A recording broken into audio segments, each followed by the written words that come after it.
Tuhan Yesus yang bertata di dalam kerajaan surga, terima kasih Tuhan Kau telah menyertai kami sepanjang hari ini, sehingga kami dapat bangun dan melaksanakan kegiatan kami untuk hari ini.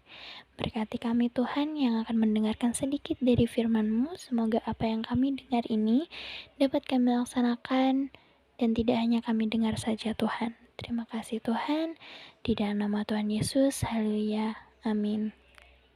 Oke, renungan pada pagi hari ini berjudul Rasakan Kasih dan Penyediaan Tuhan, yang aku ambil dari Filipi 4 ayat 14-19. Mari kita baca secara bersama-sama. Namun, baik juga perbuatanmu bahwa kamu telah mengambil bagian dalam kesusahanku. Kamu sendiri tahu juga, hai orang-orang Filipi, pada waktu aku baru mulai mengabarkan Injil, ketika aku berangkat dari Makedonia, tidak ada satu jemaat pun yang mengadakan perhitungan hutang dan piutang dengan aku selain daripada kamu. Karena di Tesalonika pun, kamu telah 1-2 kali mengirimkan bantuan kepadaku. Tetapi, yang kuutamakan bukanlah pemberian itu, melainkan buahnya, yang makin memperbesar keuntunganmu. Kini aku telah menerima semua yang perlu daripadamu, malahan lebih daripada itu.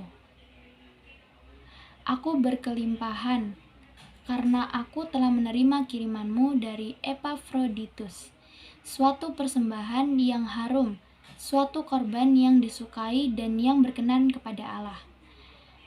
Allahku akan memenuhi segala keperluanmu menurut kekayaan dan kemuliaannya dalam Kristus Yesus. Amin. Kesimpulan dari ayat yang telah kita baca adalah, di dalam hidup kita, ketika kita menghadapi tantangan atau kesulitan, kita tidak perlu menanggungnya sendirian. Karena kita percaya dengan teguh bahwa Tuhan adalah penolong dan penyelamat kita. Dia tahu kebutuhan kita, Dia mengasihi kita, dan Dia peduli pada kita. Bahkan Dia mampu membekali kita dengan segalanya. Tuhan adalah sumber dan penyedia bagi kita. Dia mampu memenuhi kebutuhan kita baik jasmani maupun rohani. Namun Tuhan tidak membekali kita berdasarkan kemiskinan dan kekayaan kita, melainkan berdasarkan kelimpahan kemuliaannya, yang artinya pembekalannya tidak terbatas, penuh rahmat dan juga kemuliaan, bahkan melebihi segala kebutuhan kita. Oleh karena itu, kita akan bisa merasakan kasih dan perhatian Tuhan kepada kita. Dan Tuhan tidak hanya menciptakan kita dan memberi kita nafas kehidupan, tetapi juga menuntun kita untuk hidup memenuhi segala kebutuhan kita.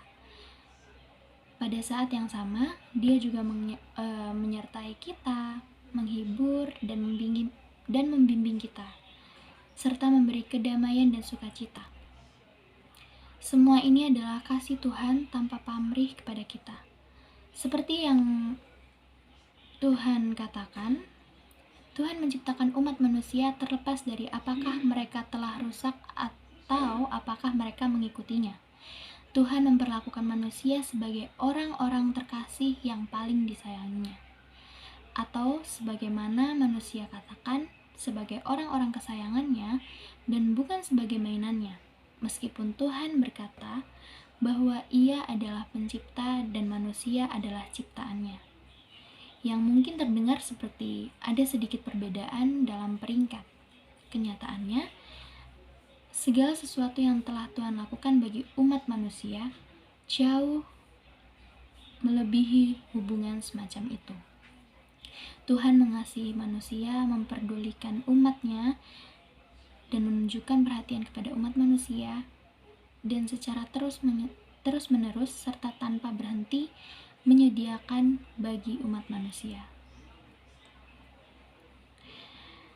Nah, setelah membaca firman Tuhan ini, apakah hatimu juga tersentuh oleh kasih Tuhan? Tuhan tanpa pamrih menyediakan dan menyelamatkan kita. Semua ungkapan dari esensi Tuhan. Hanya Tuhan yang bisa mengasihi kita tanpa pamrih. Semoga kita mengucap syukur dan memuji Tuhan dengan hati yang bersyukur.